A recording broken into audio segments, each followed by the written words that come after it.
Welcome to The Thriving Marriage, the podcast for those who want to get their spouse back in love with them and truly thrive. You'll learn why 95% of people don't save their marriage and the secret method no one else is talking about that will change everything for you. Are you ready?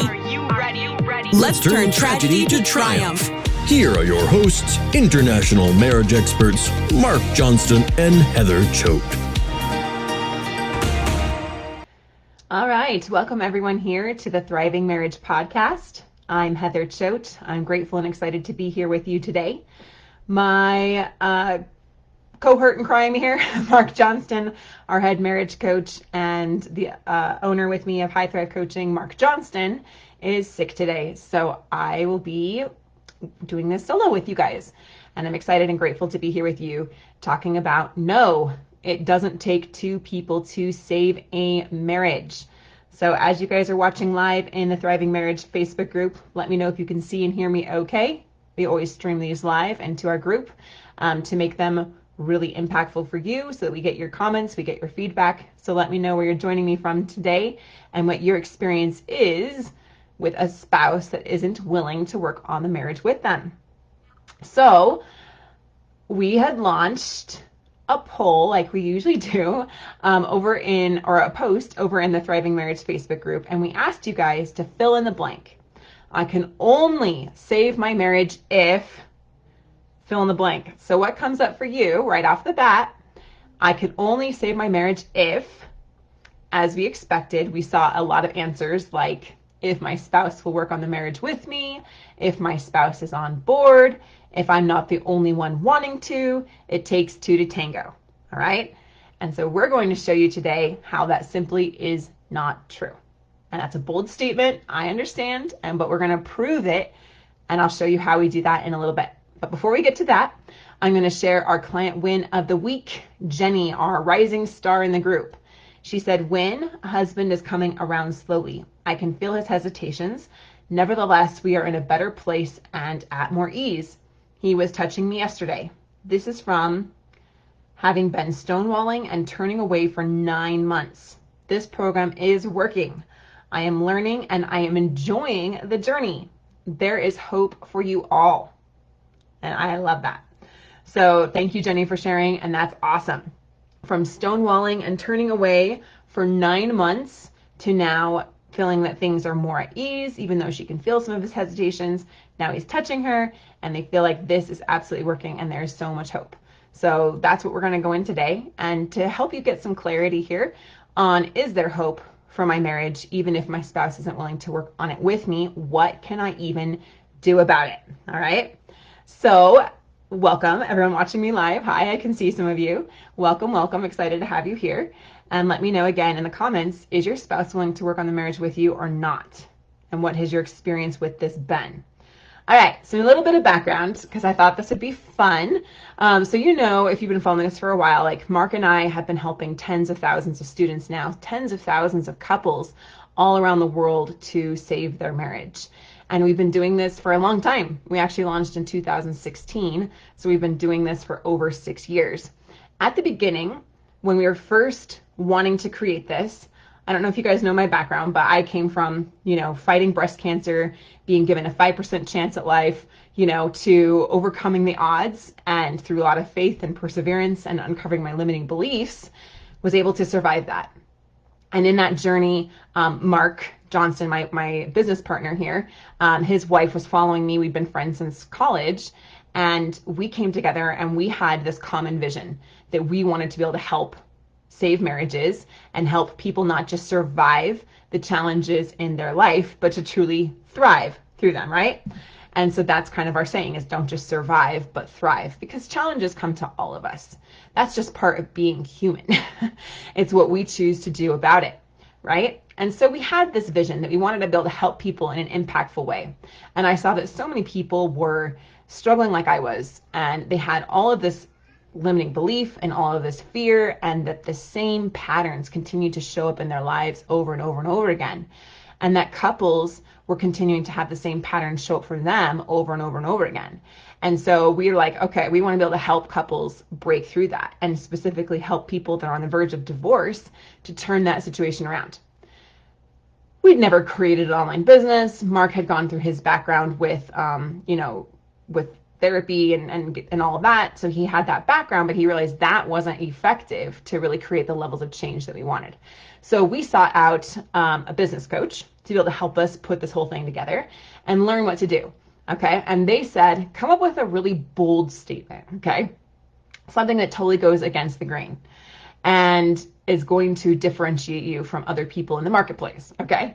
And so this is when we're just barely first starting. And I said, well, what if the common, the conventional wisdom is that it does take two to tango. So what if I said that we could save people's marriages even if their spouse wasn't willing to work on it with them?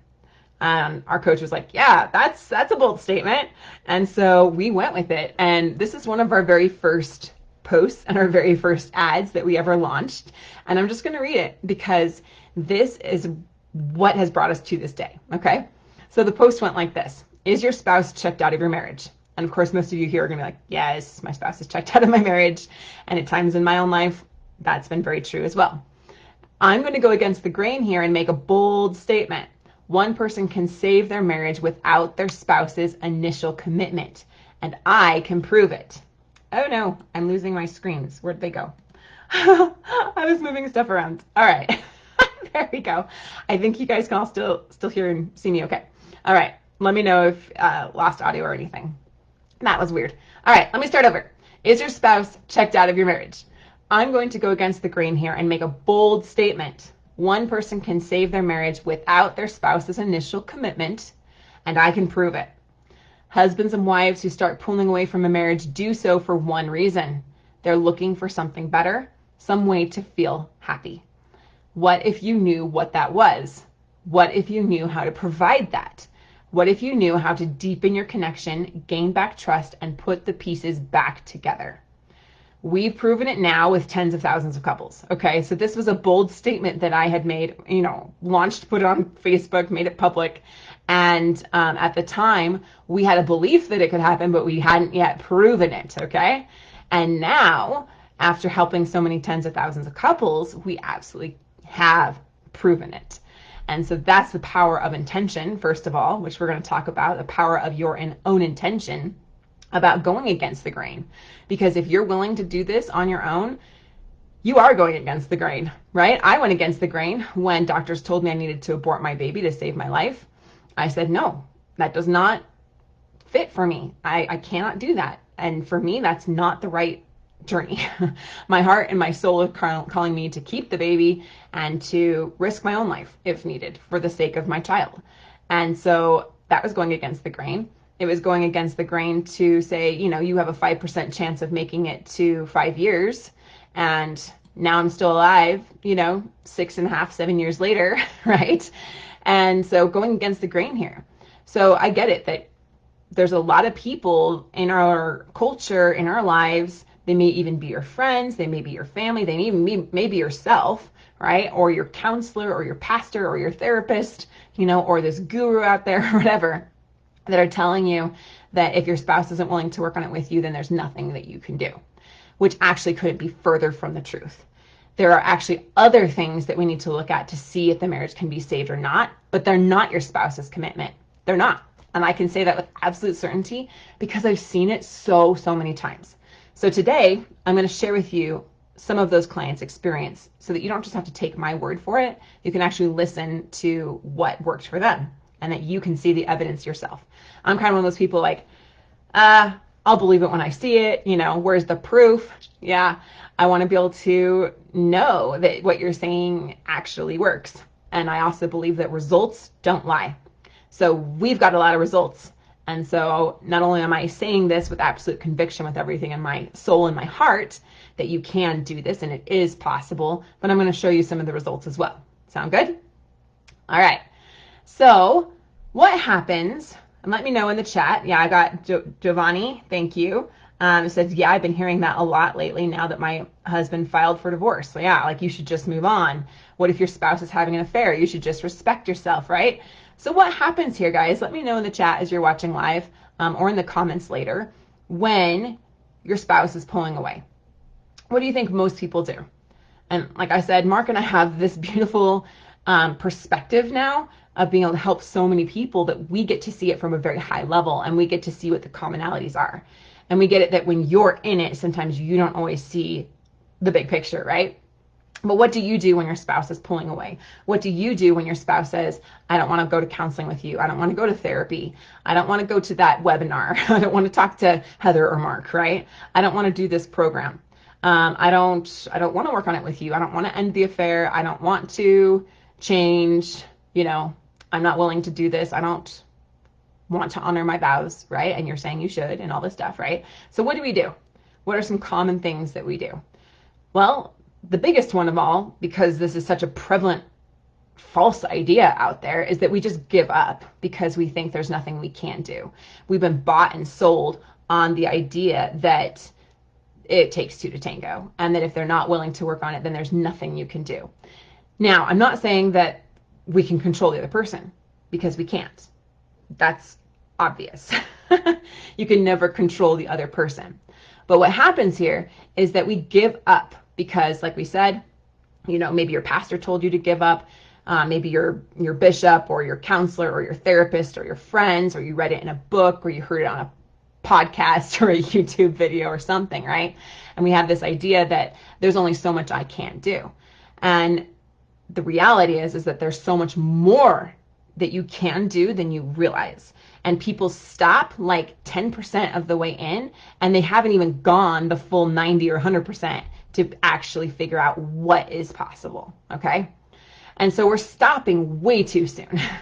And I get it, like it's really hard when your spouse doesn't want to work on things with you. It can be very discouraging, and it can be very exhausting when you're going about it the wrong way, which is what most people are doing. And that's what we help you not do. We help you do it the right way, right? We show you the exact right system to be able to do it the right way, so it's no longer exhausting and it's no longer as frustrating. I'm not going to say it's completely not frustrating, because that would be a lie, because it's going to be frustrating at some times, right? But we're actually doing things in the right way, which doesn't drain our energy. It actually fuels us. And like, I'm going to go back up here to what Jenny said. She's like, this program is working. I am learning, and I am enjoying the journey. Enjoying the journey. How different is that? Just check in with yourself right now from what you're experiencing right now. Are you enjoying the journey? Why would our clients say that they actually enjoy the journey?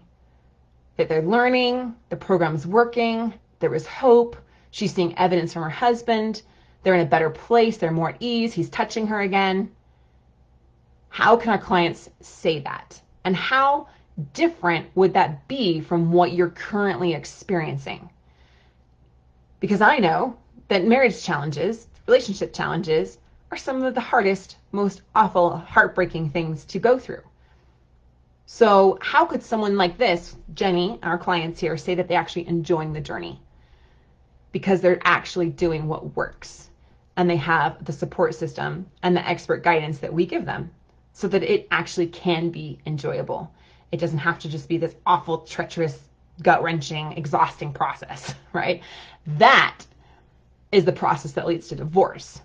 What we do is radically different. So if you feel like you're on that gut-wrenching, heartbreaking, exhausting, frustrating, scary path, then you're not on the right path. But we can help get you there if you choose to. So, and again, this whole idea of like, everyone's telling me I should just give up. We've got Giovanni said there as well that a lot of people have been saying that now that her husband filed for divorce. And so if you guys remember earlier in a podcast, if you haven't been listening to us for a while, I encourage you to go back and listen to some of the earlier ones. They're all awesome. But we have like 103 now, so it's quite a lot. But Marc talked about how earlier in their marriage, they were really struggling. And they had some big issues to work through. And they went and talked to their pastor or their bishop. And afterwards, the bishop or pastor was like encouraging them, like, this will be okay. And then afterwards pulled Marc's wife aside, Jennifer, and told her, you need to give up. There is no hope for this. You need to get out. And so that's really hard when we go to these people that we respect, and even they are telling us that there's no hope. And so it's really easy to feel like there's no hope and to give up. So that's when you really need to tune into your own heart and into your own soul. I believe that there's like a deeper, stiller part in each of us that actually knows truth. And that the rest of it is all this just like, I don't know, it's like this like fake persona that we've taken on, and we're trying to like see everything through that lens. But when we actually clear all of that fear, all of that doubt, all of that like past pain and all of those past programming and past patterns and all the cycles that we've been in all of our life, and we just put that all aside and actually listen to what our inner self is saying, then we know truth. And more often than not, it says something very different than the messages that we're hearing outside of us. And having gone through that myself, I encourage you to listen to that, because perhaps for you, it's saying, I need to do this. I need to do this.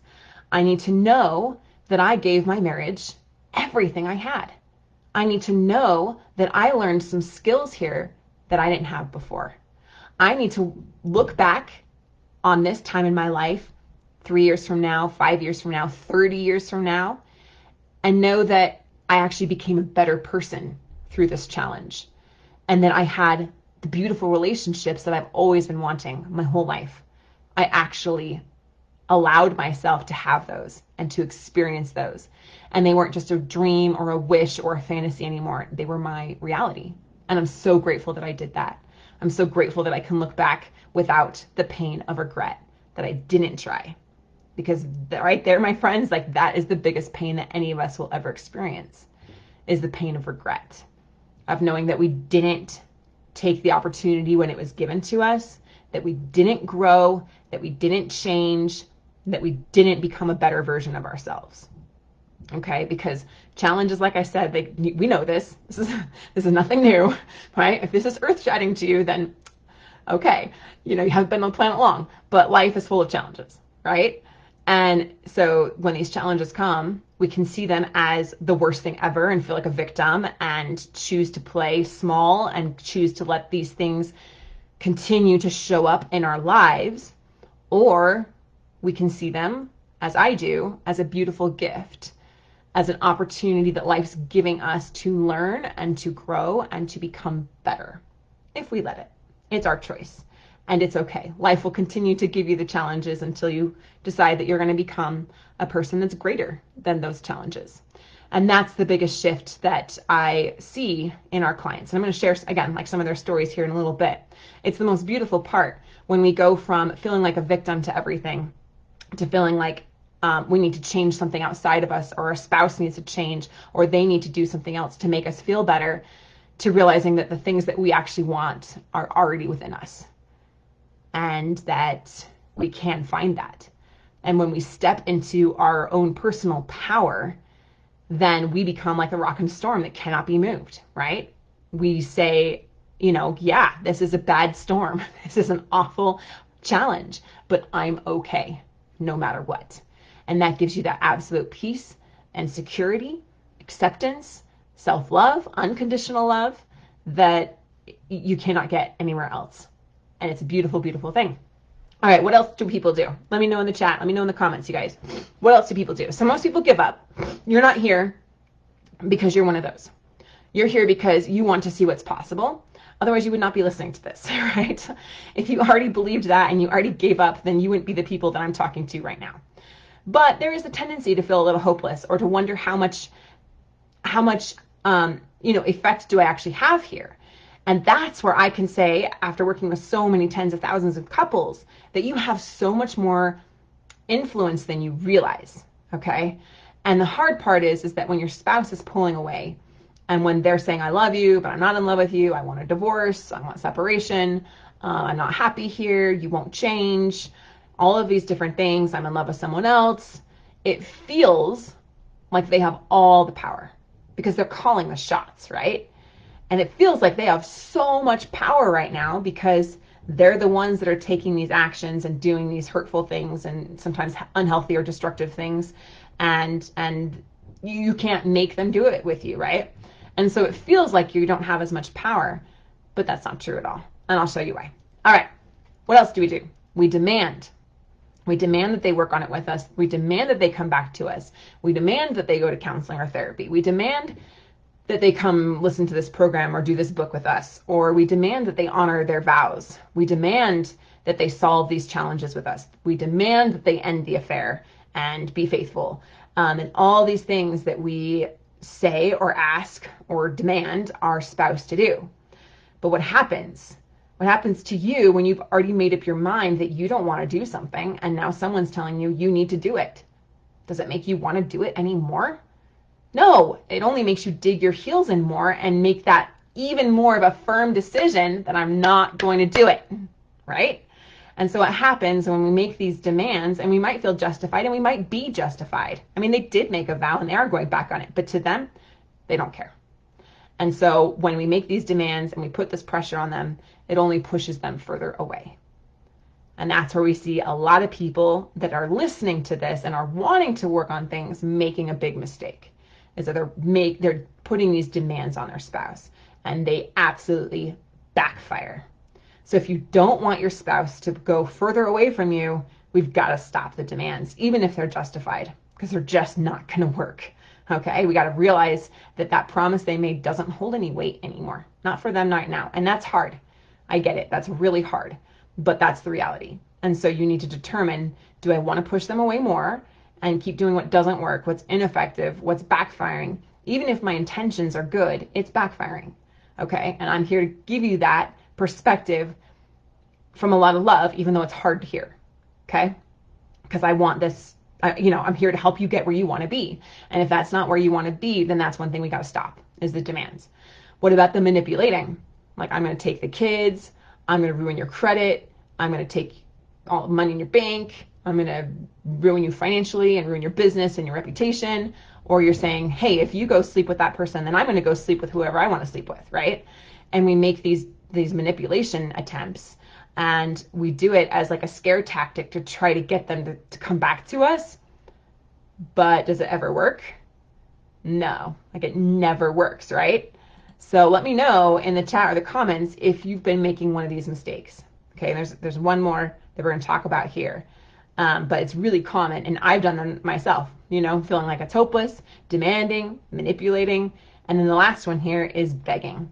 Please don't go. Please give me another chance. Please don't do this. Please, I'm begging you. Please give me another shot. Like, I'll show you, I'll do anything for you, right?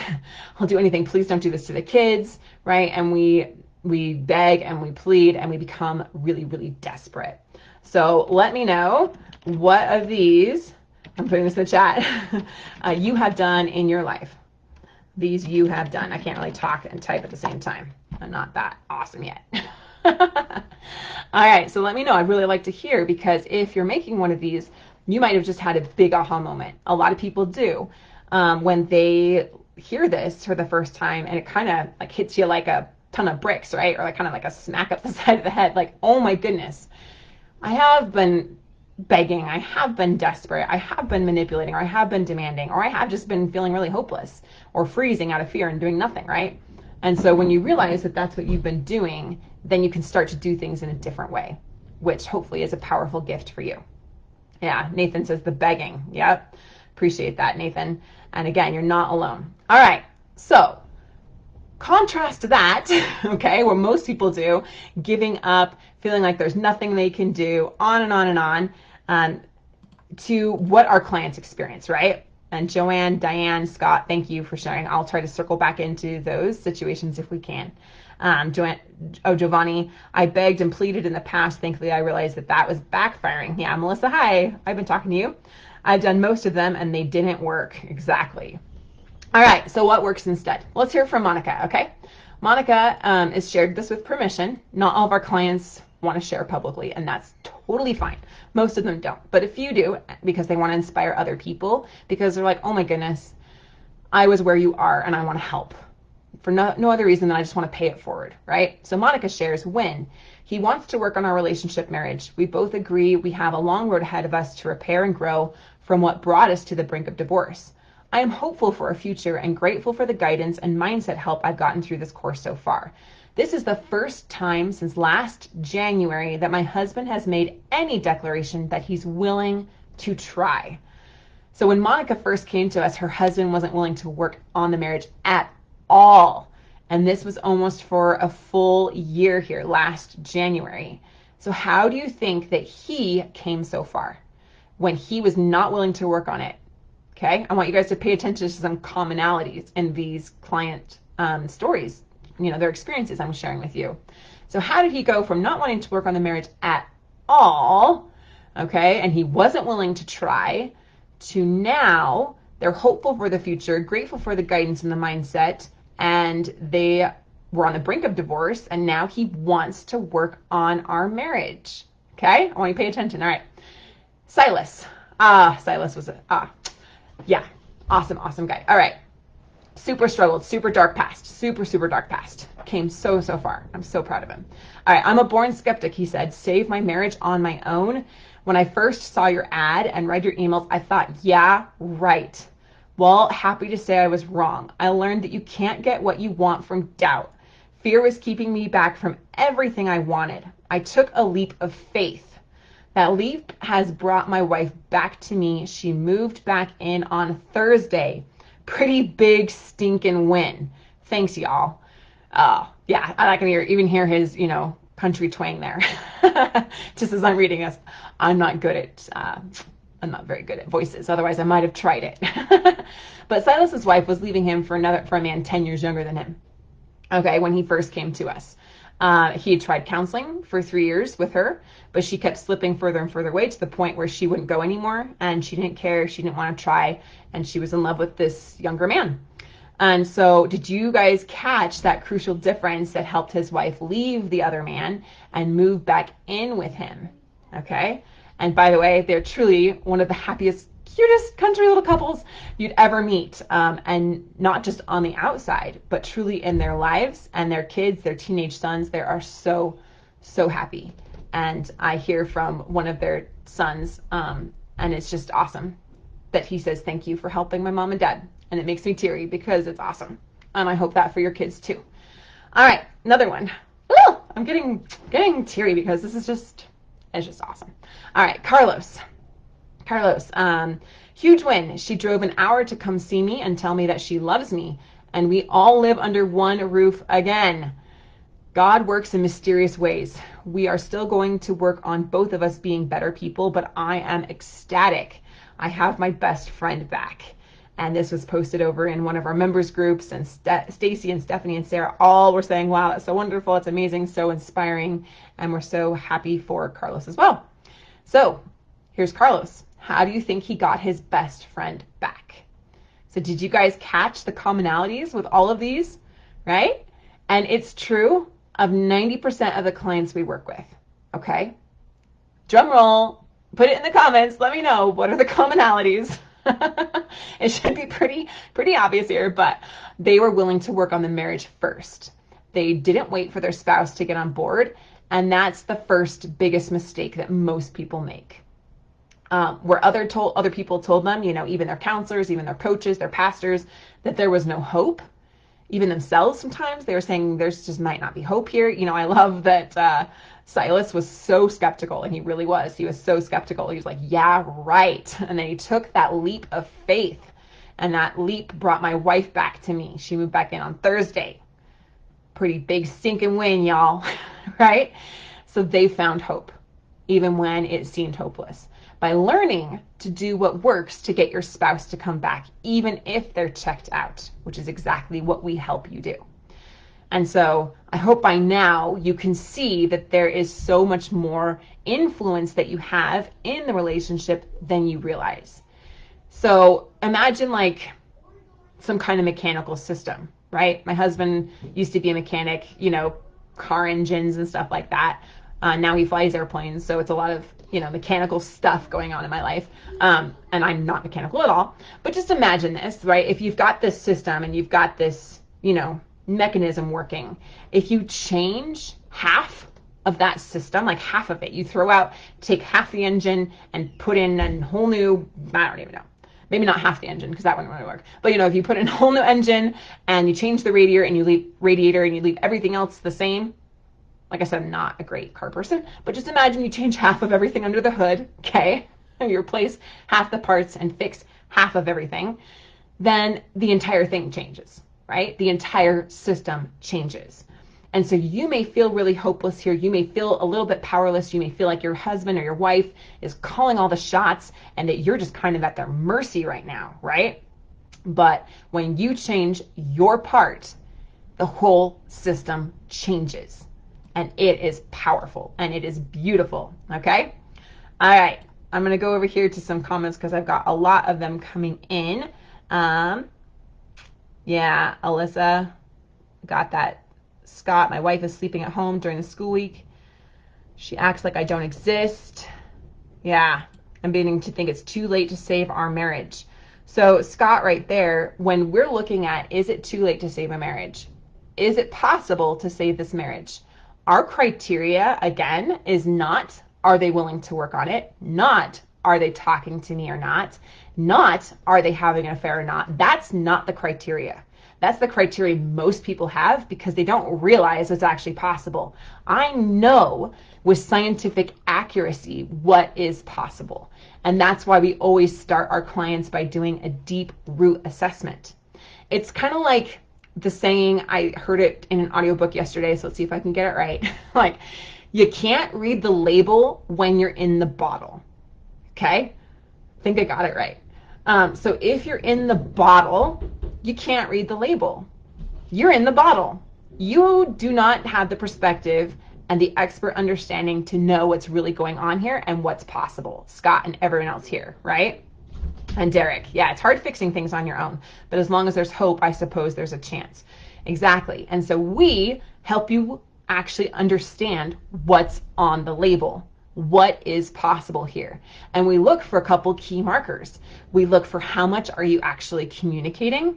Because if you're communicating even 1 or 2 times a month, there's hope for you. We've proven it. If you're not communicating at least 1 or 2 times a month, then things do become more challenging and it might be too late to save the marriage. And we will let you know that because we're totally transparent. We're here to help you get the best result and the best life and the best future possible. Okay? So if you're not communicating more than 1 or 2 times a month, even if it's surface level, even if it's about the divorce, even if it's just about the kids, it doesn't matter. As long as you're communicating at least 1 or 2 times a month, then there's hope. Okay? We also look at other factors like, physical or sexual abuse. In that case, it's too late to save the marriage and you need to move to healthier situations. Okay? But what we've seen is like 95 to 98% of the time, that's not the case. The case is that you're hurt and you're heartbroken and everyone's telling you it's not possible, and so you're believing that. And you're just running with the hurt instead of choosing who you really want to be and what you want to have in your life. When you make that kind of a choice and you say, this is who I am, this is where I'm going, and I'm willing to do what it takes to get there, then watch out because your life's going to change, right? And so that's your choice. You get to choose where you want to go and who you want to be and what you want to experience in this life and what kind of a relationship you want to have. If you haven't had that conversation yet with yourself, then I encourage you to do that. Because I get it that sometimes when all these challenges come, it just feels like we're trying to keep our head above water. We just feel like another wave hits us and another wave hits us and another wave hits us, and we're just trying to survive hour by hour, sometimes minute by minute. I've been there. I'm like, I truly cannot get off the couch. I truly cannot take one more step. I truly cannot get one more chemotherapy. I truly cannot face another minute of this. It's excruciating, right? And when you're in that mode of like survival mode, it's really hard to see where you want to go.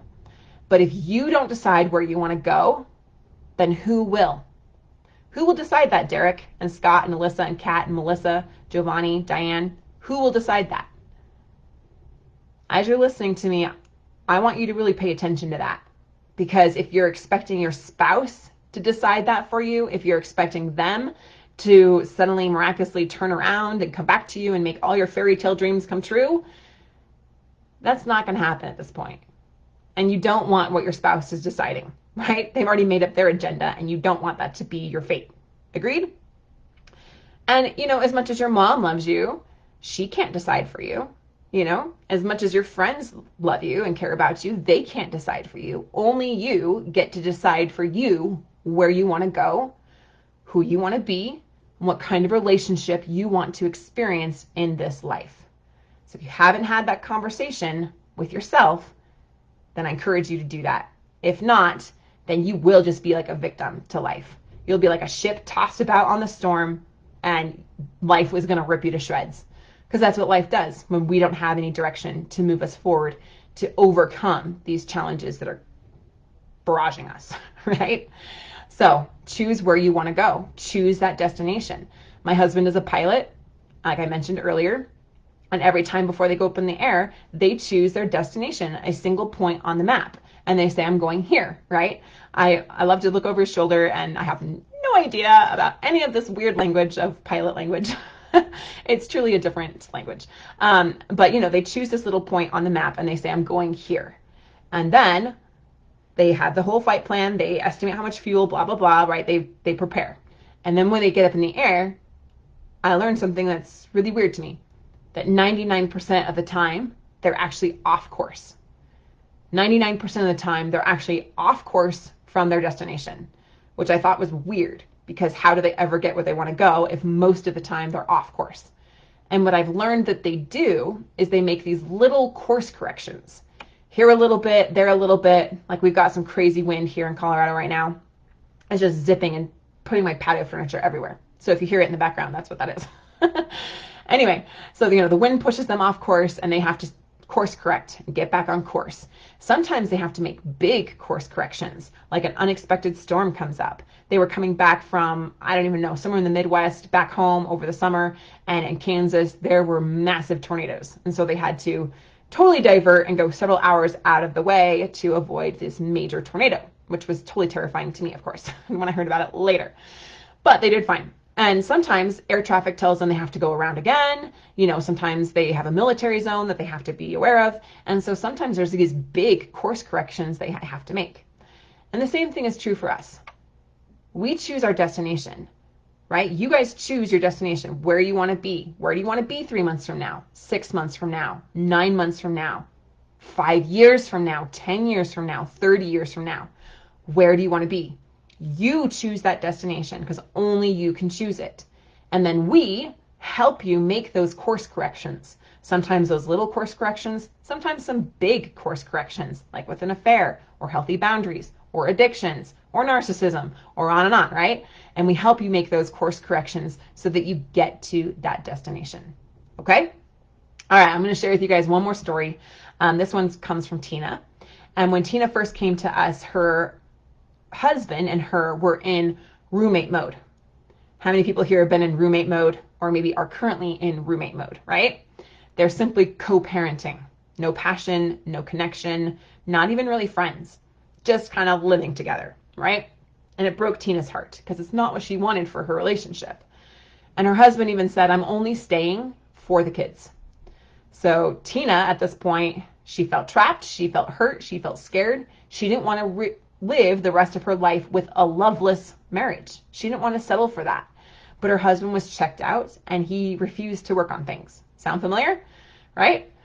So Tina knew she could only control herself. She knew she couldn't make him do anything or change him. But she honestly just had no idea how to reach him. She said, in her own words, I wasn't sure I could save my marriage on my own. It seemed like such a difficult thing to do. But then I realized it was the only thing I could do if I wanted a shot at happiness with him. So she began a journey to save her marriage on her own. Okay? And you can actually listen to her story on our YouTube channel if you want. I will post the link. I've got it right here. I'll post the link in the comments on Facebook and the Thriving Marriages. I'm doing this live. If you guys want to listen to Tina's full story, you can check it out and listen to it in her own words. If you're watching this later, then just go check it out at the High Thrive Coaching is the channel. Just search that in YouTube, High Thrive Coaching, and you'll see Tina's story there. All right. So she was able to turn it around, and she now says it is possible and you can do it on your own. So it's probably one of the best videos that you'll ever see, and I encourage you guys to check it out, especially if you're wondering, will this really work for me? And my spouse seems so far gone. I'm wondering if it's just too late. Remember that how we measure if a relationship can be saved or not is usually not what you're measuring it by. You're in the bottle. You cannot read the label. So if you're tired of your spouse pulling away further from you, if you want to turn things around fast, then I encourage you to book a Is There Hope? Let me get this right. Is There Hope for My Marriage assessment session with us. There's no cost for this assessment session, and we'll get you that clarity to know if there is hope for your marriage. The bad news is that we're like 80% full right now, and we book up really, really fast. So we only have about 10 or 12 spots open this week. As of the time I'm recording this, it changes, but we always book up really, really fast. So I encourage you to go do that quickly, as this podcast is typically seen by about 60,000 people a week. So 10 or 12 spots going out to 60,000 people. I wish it weren't so. We are trying to grow our team. In fact, we're actually looking to hire a new coach. So if anyone has any recommendations, let me know over on Facebook. We're doing interviews soon for that position. But there is the link there where you can go ahead and book that Is There Hope for My Marriage assessment session. And that's at highthrivecoaching.com/apply. And you can get on that call, totally no cost to you, and you'll get on a call with us as the experts so we can read the label on your bottle and we can see, is this a situation that can be saved? Is there hope for you? And if so, what are the next best steps to move forward, and create a game plan with you so that you know what is possible for you. And just remember that there is more hope than you could possibly realize at this point, and that 95% of marriages can be saved. So encourage you guys to go check that out. Awesome. Thank you guys for your comments over there. I love it. Derek said, I can decide where I'm going. So empower yourself. Choose where you really want to go, who you really want to be. What kind of relationship do you want to have in this life? And I also get a question sometimes, so I'm just going to do this one real quick before I go to the Marriage Mythbuster, which is, Heather, this all sounds really great, but what if I do this whole program? What if I do all of this and my spouse we still end up getting divorced? And that really is a question of, is it worth it or not? Is it worth it or not? And that's a question you have to answer for yourself. Is it worth it for you alone to have learned how to become a better person and to uncover subconscious patterns that you may have been in since you were very, very young, since a young child, that continue to show up in your life? I was just talking to one of my clients. He's been cheated on twice and he's concerned about it happening again. And when we're in that kind of a cycle, those patterns will repeat themselves until we uncover what's really going on underneath those things. And so is it worth it to you enough to learn how to uncover what subconscious patterns might be going on for you so that you don't keep experiencing these same issues in your life and in future relationships? Is that alone worth it to you? Is it alone worth it to you to learn how to actually communicate, how to build trust, how to empower yourself, how to find your own personal power, how to feel like that rock in the storm that cannot be moved, and shift out of fear and pain into hope and into peace? To shift out of this confusion of, I don't know what to do. I don't know what's going to work. I don't even know what's happening. I can't focus at work. I can barely sleep at night. There's a constant knot of anxiety, or it just feels like I can't even breathe, or it feels like there's just weight on my shoulders pushing me down. And it's so heavy to shift from that kind of a place to having direction. I know where I'm going. I know why I'm going there. And I'm making those course corrections with your help so I can get there. Right? You guys choose your destination and we help you make those course corrections to get there. Is it worth it enough to go from overwhelm and stress and fear to clarity? I know what I'm doing and I know why I'm doing it. And that feeling there is one of the best feelings that you could ever have, so that you are no longer a victim to life, but you are a creator of your own life's experience. And I'll be honest, like Marc and I are completely transparent. Not every marriage is saved. It's not. But our clients that learn to do these things and learn how to shift out of those past unhealthy patterns and to heal those unhealthy subconscious beliefs that are keeping you stuck and keeping you trapped, and you don't even often realize it, or you don't even realize that the things that you're doing you think are right are totally backfiring. They're absolutely ineffective. When you learn how to make that shift, then you look back, our clients look back, even if their marriage did end in divorce, and they say, I am so grateful I did this because I'm a better person. And now I have the skills that I just simply didn't have before. And I'm free from all of the weight of those past patterns and those past limitations. And I no longer feel like a victim. I no longer feel an intense amount of insecurity or, fear about my circumstances. I know that no matter what happens, I'm okay. And that is a beautiful place to get. Is that alone worth it to you? So you get to decide that. Either way, oh yeah, we got some more people that just booked the marriage assessment there. Is there hope for my marriage assessment session? Awesome. Congratulations. Excited to talk to you guys soon and help read the label on your bottle. Maybe that should be the title of this. Reading the label on your bottle. All right. On to the Marriage Mythbuster. Marriage Mythbuster today comes from our audience, as it usually does, but marriage counseling or marriage coaching, which is what we do, very different than counseling, but it should be the last resort. How many of us have heard that? Like, I'm only going to do it if things are really bad, or we just kind of see that this is happening out there, that people really aren't getting any help until things are really, really dire, right? So where does this come from? Like, where do so many people, why do they wait until things are so bad before they try to get help? All right, so let me know what you guys think in the chat, and here are some things that I've seen. So there's a stigma about needing help, right? Let's be honest, we've come a long ways with mental health and relationship health and help, and emotional health and help, but there's still a stigma out there.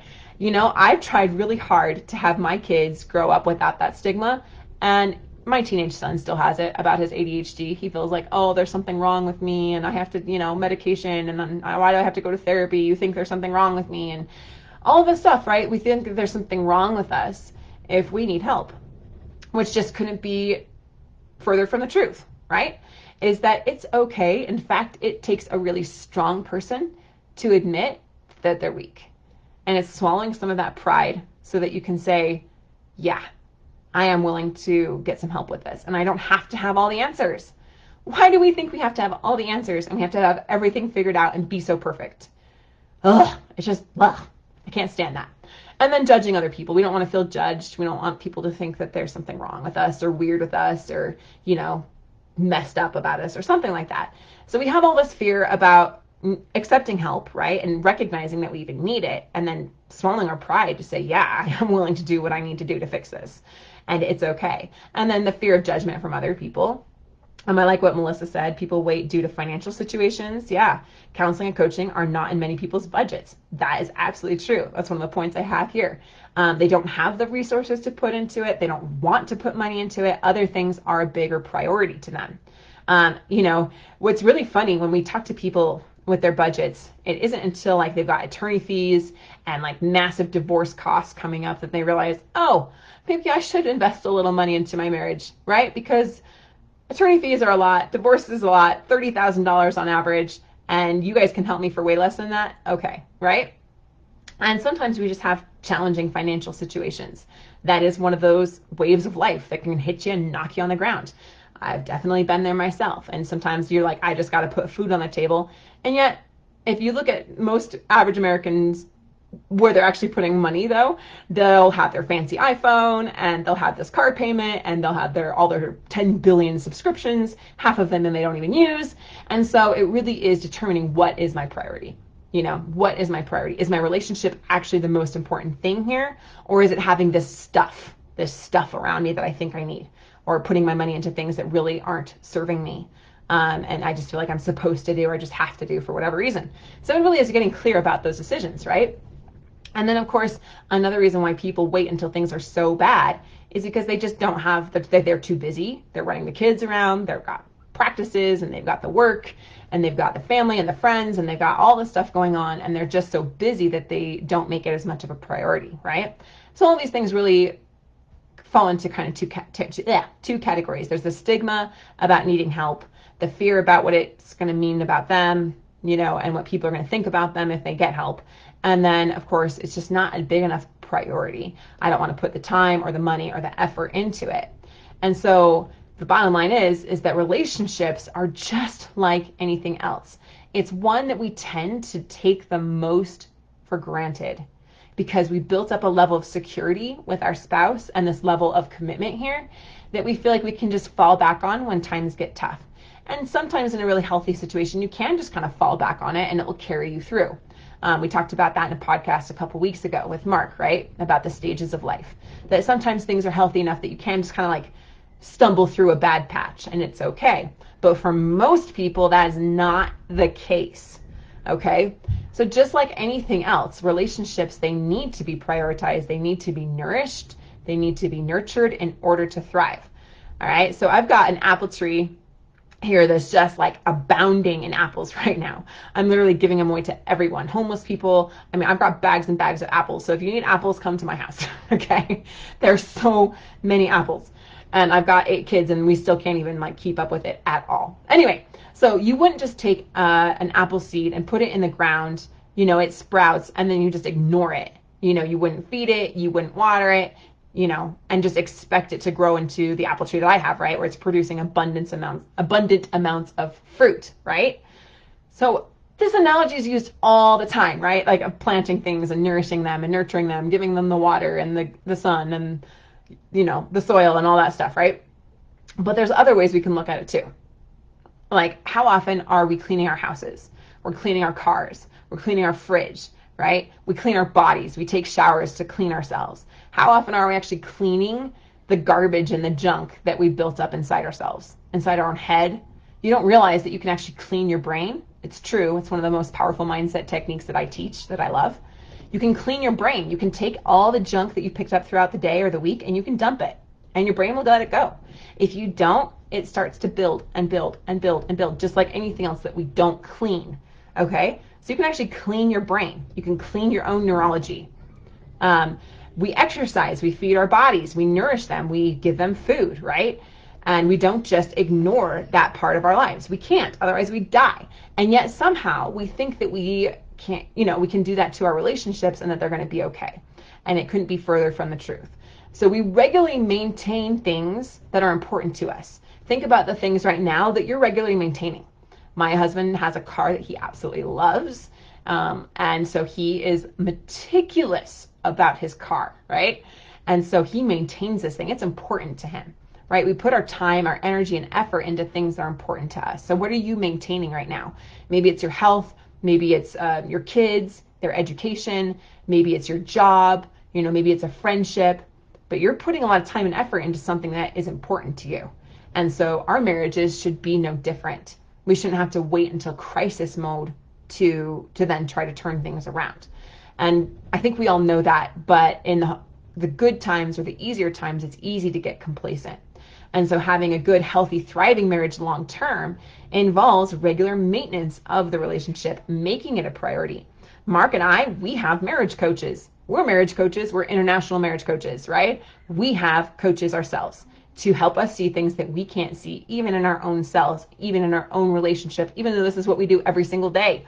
Because like I said, when you're in the bottle, you can't read the label. So we take time and invest and put money and resources and time and effort into our relationships so that they're not just, you know, we're not just turning to it in crisis mode, but that we're maintaining it and keeping it strong. We all know it's so much better to keep a car well-maintained or keep something well-maintained than it is to try to pull it from the brink of disaster, right?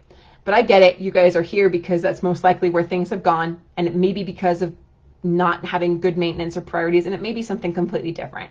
I don't know. And that's okay if it's different. I'm not saying this is across the board. You guys were neglecting your marriages and that's why you are where you are, because that's not always the case. But what this myth here is that you should only go to get help for your marriage, coaching, counseling as the last resort. And I know you guys are here because you want to learn a different way of doing it. And so I encourage you to think about that, how you can do that, whether that's a regular date night, whether that's healthy boundaries with the kids. That's something I have to do with my kids all the time. It's like after 8 p.m., like we're done. Like we are not your parents anymore. And I know Marc does that too. Like we love you, but this is our time and we need to protect and preserve that time, right? And it's cleaning out the garbage. It's getting the junk out so it doesn't build up and build resentment and create a much bigger issue over the years. And so, and it's, for me personally, I got to take care of my mind. I got to do meditation. For me, that's like, I've got to get that fuel in the tank. Otherwise, I'm running on empty. One of my mentors talks about sucking mud, that you cannot help other people when you yourself, your well is dry, you're empty, and you're stuck in the mud. And so what we need to do is make sure that we fill our wells, both personally and in the relationship. Personally, because I cannot give what I don't have. If I do not have it, I cannot give it, right? And so I've got to fill myself up with that first so I can give it to someone else. And then I need to up-level my skills. I need to up-level my understanding with my spouse. I need to up-level our ability to communicate, to be able to handle problems, to build our intimacy and our connection and have some more passion and romance, right, over the years. And so that is what I encourage you guys to do, to think about how can I not only overcome this challenge right now, which is where you're at, but down the road, when things are good again, how do we keep them good? And that's one thing that we are building out in our unified marriage program right now, which is like, let's not just like save the marriage and then get you to a certain point and then think everything is going to be great forever. We've got the steps to make sure it's strong and it's connected. You can talk about anything. You have a deep level of connection. You have a deep level of acceptance between each other. You can be who you really are and they can be who they really are. And you both feel safe and secure. And you feel heard, you feel seen, and you know that you matter to them and that they matter to you. All right, awesome. So thank you so much for joining me today. Next week, we'll be having a client interview with one of our clients, Christina. And she will be sharing with you guys exactly what she has done in our coaching program to experience some profound transformation with her spouse. Yes, with her spouse. So thank you so much for joining me today. My heart, my love, my appreciation flows out to you. And we'll talk to you again soon. Thanks for listening to The Thriving Marriage, your A to Z blueprint for not just surviving marriage, but thriving. Until next time, my friends, thrive on.